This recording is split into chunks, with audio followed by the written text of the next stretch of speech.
So moving on to the next part of the chapter, हम लोग वो पढ़ने वाले हैं जेनेटिकली इंजीनियर्ड माइक्रोब्स। सो कुछ जो माइक्रोब्स होते हैं वो सिंथेसाइज करते हैं recombinant proteins which will be used for the treatment of human diseases. So हम उन माइक्रोब्स के बारे में पढ़ने वाले हैं जिनके डीएनए के साथ हमने ऑल्ट्रेशंस करी हैं और उसके बाद में वो हमें ह्यूमन प्रोटीन्स बना के देते हैं। सो सबसे पहले है उनमें E coli. It is use for the synthesis of human insulin, human growth hormone, interferon and interleukins. Next आता है बैसिलस थ्यूरिंजाइंसिस। बैसिलस थ्यूरिंजाइंसिस की कुछ स्ट्रेन्स जो होते हैं इस बैक्टीरिया की, they are modified, means they are genetically हम लोग उनका डीएनए चेंज करते हैं to produce BT toxins. So BT toxin क्या है? एक एंडोटॉक्सिन है, ये हम लोग ऑलरेडी पढ़ चुके हैं। नेक्स्ट आता है Rhizobium meliloti. It is use to transfer nif gene. Nif gene क्या होते हैं? ये नाइट्रोजन फिक्सेशन का जीन होता है। सो इस जीन को हम लोग सीरियल क्रॉप्स में डाल लेते हैं जिससे कि वो भी अपना नाइट्रोजन खुद फिक्स कर पाएँ। सो इसकी वजह से क्या हो गया, हमारी क्रॉप की यील्ड बेटर होगी बिकॉज क्रॉप जो है वो प्रॉपर नाइट्रोजन एसिमिलेशन कर पाएगी। नाउ नेक्स्ट आता है nif gene has not been successfully cloned. Nif gene has not been successful because it expresses itself in prokaryotes in anaerobic condition but not in eukaryotes. Alright, तो हमें anaerobic conditions चाहिए होती है। फिर prokaryotes में क्या होता है, वहाँ पे एक हेटेरोसिस बना हुआ होता है, तो एनारोबिक कंडीशन और साथ में उनके पास नाइट्रोजनेज एंजाइम जो होती है वो भी एनारोबिक कंडीशन में काम करती है। यूकैरियोट्स में ये चीज़ मिल पाना उनको बहुत मुश्किल होती है। Main difficulty in protecting the nitrogenase enzyme from oxygen, इस चीज़ में सबसे ज़्यादा डिफ़िकल्टी फेस की जाती है। नेक्स्ट चीज़ आती है स्यूडोमोनास फ्लोरोसेंस। सो ये क्या करता है, it will prevent frost damage to the strawberry plant on which it grows. Strawberry plant के ऊपर ये बैक्टीरिया ग्रो करता है and it prevents it from frost damage, means ठंड की वजह से जो क्रॉप को डैमेज होता है उससे ये प्रोटेक्ट करता है। नेक्स्ट आता है Pseudomonas putida. It is use for scavenging of the oil spills. मतलब क्या होता है, जब बहुत शिप्स में ऑयल लोड करके उनको ट्रांसपोर्ट किया जाता है तो कई बार लीकेज हो जाती है और पूरे सी में, पूरे ओशन में ऑयल स्पिल हो जाती है। सो उसकी वजह से फिशेस वगैरह की डेथ हो जाती है। So doctor Anand Mohan Chakravarty obtain patency for this bacteria. इस बैक्टीरिया की उन्होंने पेटेंसी करी, उन्होंने ये चीज़ अपने रिसर्च में फाइंड आउट करी कि ये जो बैक्टीरिया है it can be use for scavenging oil spills. So he called the bacteria as super bug. Next आते हैं कुछ और bacterial strains for the bio remediation of the environment to accumulate the heavy metals from the soil. Next आता है trichoderma species. ये क्या है, एक एंजाइम है, trichoderma is a fungi and it is use to obtain chitinase enzyme for the treatment of fungal disease. अगर fungal को infection हो रखा है तो फंजाई की जो सेल वॉल होती है वो काइटिन की बनी हुई होती है। अगर हम लोग काइटिनेज एंजाइम यूज़ करेंगे, मतलब वो उसकी सेल वॉल को डिस्ट्रॉय कर देंगे, तो फंजाई की डेथ हो जाएगी। सो अल्टीमेटली तो फंगल इन्फेक्शन से हमें रिलीफ मिलेगी। नेक्स्ट जो हम लोग चीज़ पढ़ने वाले हैं that is about patency. So patency is the right which is granted by the government to the inventor to prevent the misuse of his invention. So it can be granted to an industrial process, industrial instrument, या in fact आज के time में जो patency है it is granted to biological organism. जैसे मैंने ऊपर बताया था डॉक्टर आनंद मोहन चक्रवर्ती को स्यूडोमोनास पुटिडा के ऊपर पेटेंसी मिले, तो अब उन्होंने उस बैक्टीरिया को थोड़ी ना बनाया है, बट उन्होंने उस बैक्टीरिया के यूसेज को डिस्कवर किया है। So he can get patency over that. कोई नया प्रोटीन कोई बनाता है, डीएनए सीक्वेंसेस, अगर कोई किसी ऑर्गेनिज्म का डीएनए सीक्वेंस कोड कर सकता है, कोड कर लेता है, तो उसको उस पर पेटेंसी मिल जाती है। सेल लाइंस और नए माइक्रोब्स जो डिस्कवर होते हैं उनके ऊपर भी पेटेंसी दी जाती है। So one of the most popular cell line is HeLa cell line. They are the cancerous cells obtained from a lady Henrietta Lacks. Henrietta Lacks के ऊपर इनका नाम रखा गया हीला सेल लाइन, ठीक है। She was suffering from carcinoma of cervix. Cervix के कैंसर से वो सफ़र कर रही थी and she died more than 50 years ago, but her cancerous cells are still multiplying in the culture and are use to study cancer. So इसके ऊपर भी patency ली जाती है।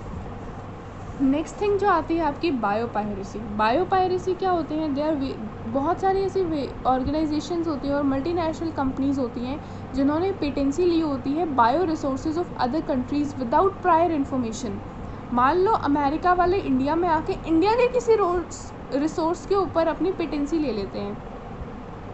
दो इंडिया वालों को ट्रेडिशनल नॉलेज थी इस चीज़ के बारे में ऑलरेडी, बट उन्होंने पेटेंसी नहीं ली हुई थी, उनके पास इतनी नॉलेज नहीं थी। जैसे अभी हमने यहाँ पे बासमती राइस का एग्जांपल दिया है।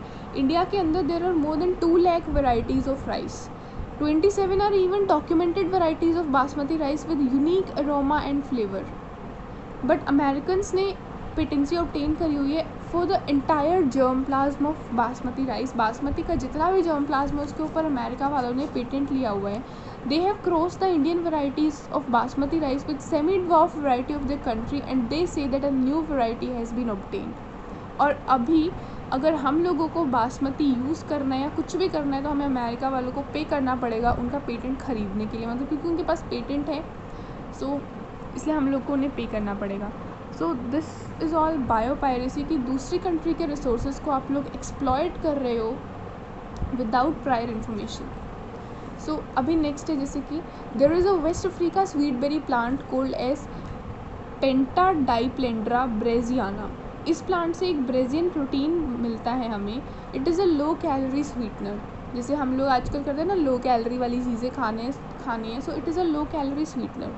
The degree of sweetening is 200,000 times, means 2,000 times sweeter than sucrose. It is the traditional knowledge of Africans, but Americans ने इसके ऊपर भी पेटेंसी ले ली है, ब्राज़ियन प्रोटीन के ऊपर उन्होंने पेटेंसी ले ली है। They propose to transfer the gene of Brazilian protein into maize. Maize एक न्यू वर्ल्ड क्रॉप है, मतलब अमेरिकन क्रॉप है, and obtain this protein from maize. ये लोग क्या कर रहे हैं, अभी तो ये पेंटाडाइप्लेंड्रा से मिल रहा है ये प्रोटीन, बट वो जेनेटिक इंजीनियरिंग करके इस प्रोटीन को मेज़ के अंदर डालना चाहते हैं, ठीक है। बट नेक्स्ट चीज़ आती है आपकी बायोवॉर। बायोलॉजिकल एजेंट्स जो हैं उनको हम लोग यूज़ करते हैं to kill the plants, animals, humans, crops against human beings. Generally botulinum toxin use होता है। Botulinum is a neurotoxin. Anthrax spores use होते हैं। एक वॉर में हुआ था ना ऐसे कि अमेरिका के अंदर लेटर्स भेजे जा रहे थे, तो जो लेटर्स थे उनके अंदर एंथ्रैक्स के स्पोर्स डाले हुए थे, तो जो भी लेटर्स को रीड करते थे वहाँ पे एंथ्रैक्स की बीमारी फैला दी गई थी। Small pox virus are used. फिर नेक्स्ट चीज़ आती है आपकी सेल क्लोनिंग। दो स्मॉल पॉक्स आज के टाइम में is completely eradicated from the world, but पहले इसको बायो वॉर्स में यूज़ किया जाता था। नेक्स्ट आता है सेल क्लोनिंग। अभी जैसे कि आपकी जो शीप का क्लोन बनाया गया था उसका नाम क्या था, it was named as Dolly. तो सेल क्लोनिंग बेसिकली होती क्या है, हम लोग अभी वो पढ़ने वाले हैं इसको कैसे करते हैं। सेल क्लोनिंग प्लांट्स में is much more easier than as compare to animals. It is based upon the property of cellular totipotency, because plants के अंदर क्या होता है, मेरिस्टेमेटिक सेल्स होते हैं, तो टोटिपोटेंट होते हैं वो पूरे प्लांट को ग्रो किया जा सकता है आसानी से। It is the ability of any plant cell when separated from it and cultured in sterile culture medium, जिसको हम लोग ऑक्सीनिक कल्चर बोलते हैं, बिकॉज ऑक्सीजन जो है वो ग्रोथ को प्रमोट करता है to give rise to entire plant. Animal cell cloning is based on the property of pluripotency. Pluripotent cell क्या होती हैं, they are the cells which can give rise to any other cell in animals body. मान लो एक pluripotent cell है, वो muscle cell भी बना सकती है, वो नर्व सेल भी बना सकती है, वो कार्डियक सेल भी बना सकती है, मतलब बॉडी की कोई भी दूसरी टाइप की सेल उनसे हमें मिल सकती है। They are being used in experiment stages to repair certain cells. If they are put in heart, they can give rise to cardiac muscles. मतलब यही चीज़ है कि जैसे कि मान लो किसी की नर्व सेल ख़राब हो गई है तो वो वापस से डिवाइड नहीं कर सकती, रीजनरेट नहीं कर सकती, तो अल्टीमेटली इसका कोई क्योर नहीं है। बट वहाँ पे अगर हम लोग प्लूरीपोटेंट सेल लगा देते हैं सो वो अपने आप में it will give rise to a new nerve cell, new neurons बन जाएंगे वहाँ पे। तो एक्सपेरिमेंटल स्टेजेस में चल रही हैं ये चीज़ें अभी, anything is not sure. So in animals cellular totipotency जो होती है वो कहाँ पे प्रेजेंट होती है, it is present in fertilized egg, stem cells of blastocyst. जो ब्लास्टोसिस स्टेज में सेल्स होती हैं वो टोटिपोटेंट होती हैं and they will be lost in gastrula stage, क्योंकि गेस्ट्रूला स्टेज में डिफ्रेंशिएशन होना शुरू हो जाता है। फिर नेक्स्ट आता है आपका clone of the sheep Dolly. It was made by Ian Wilmut and Keith Campbell in Roslin University Scotland. Scotland में बनाया गया था ये। उन्होंने 3 शीप यूज़ करी थी। पहली शीप थी जेनेटिक मदर, जहाँ से सेल का न्यूक्लियस लिया गया था, एंड क्योंकि एक क्लोन है, क्लोन बनाया था तो इसके अंदर कोई भी जर्म सेल यूज़ नहीं करी थी, सेक्स सेल यूज़ नहीं करी थी, तो ये जो न्यूक्लियस लिया गया था so this nucleus use was of a somatic cell. कौन सी सेल का न्यूक्लियस यूज़ किया था? सोमैटिक सेल का न्यूक्लियस यूज़ किया था. फिर उसके बाद में दूसरी थी होस्ट मदरशिप. होस्ट मदरशिप थी. एंड तीसरी वो सरोगेट मदर. सरोगेट मदर क्या होती है? जो कि बेबी को डेवलप करती है. मतलब इसके अंदर इसका कोई डीएनए नहीं होता है बॉडी के अंदर, सॉरी बेबी के अंदर सरोगेट मदर का कोई डीएनए नहीं होता है. ये जस्ट इन्वायरमेंट प्रोवाइड करती है for proper growth and development of the baby. Host mothership क्या है?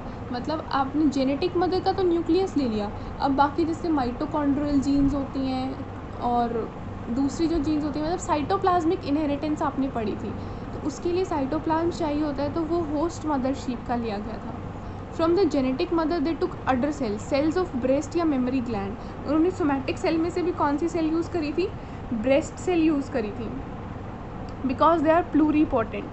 होस्ट मदर सेल का unfertilized egg was pumped out.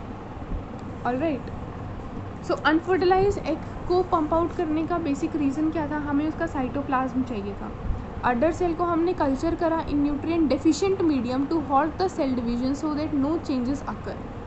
क्योंकि अगर हमने न्यूट्रिएंट्स प्रोवाइड कर दिए तो ये लोग अपनी मर्ज़ी से सेल डिवाइड करते जाएंगे, और हमें बेसिकली इनका न्यूक्लियस चाहिए होता है, सिर्फ हमें इनका सेल मटेरियल नहीं चाहिए. होस्ट मदर सेल का अनफर्टिलाइज्ड एग लिया हमने, with the help of micropipette हमने न्यूक्लियस रिमूव कर दिया, एंड देन हमने अडर सेल का न्यूक्लियस रिमूव किया.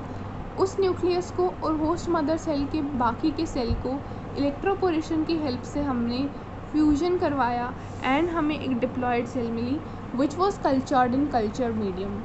सो मोरूला स्टेज में जो डिप्लॉयड सेल थी, it is pumped into the body of a surrogate mother, जो कि प्रोवाइड करेगी environment for the development of embryo. फिर clone Dolly was formed, but Dolly was suffering with cystic fibrosis and died. Cystic fibrosis chromosome number 7 में अगर कुछ problem हो जाती है, CFTR जीन काम नहीं करता, तो उसकी वजह से सिस्टिक फाइब्रोसिस होती है. Clones can also reproduce. Baby of Dolly was Bonnie.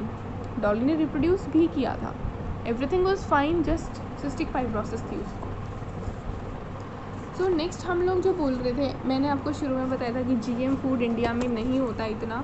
सो हमारा क्वेश्चन है, is GM food poison? We can not put a label that GM food is poison. हम लोग प्रॉपर ऐसे बोल नहीं सकते, लेबल नहीं लगा सकते कि GM फूड एक पॉइजन है. The possible harms which can be caused by it, वो कौन से होते हैं? All GM food contains a foreign protein synthesized by transgene.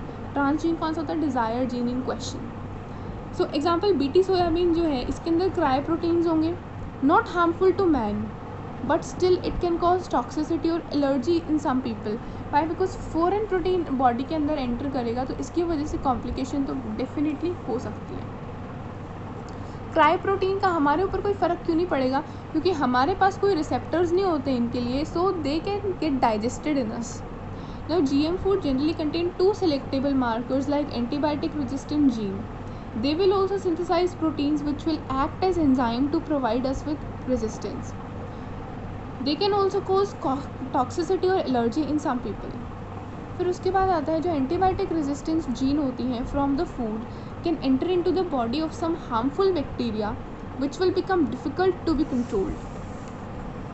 मतलब फूड के अंदर एंटीबायोटिक रेजिस्टेंस जीन्स हम लोग मान लो डाल रहे हैं, तो हमारी बॉडी के अंदर बैक्टीरिया भी होंगे.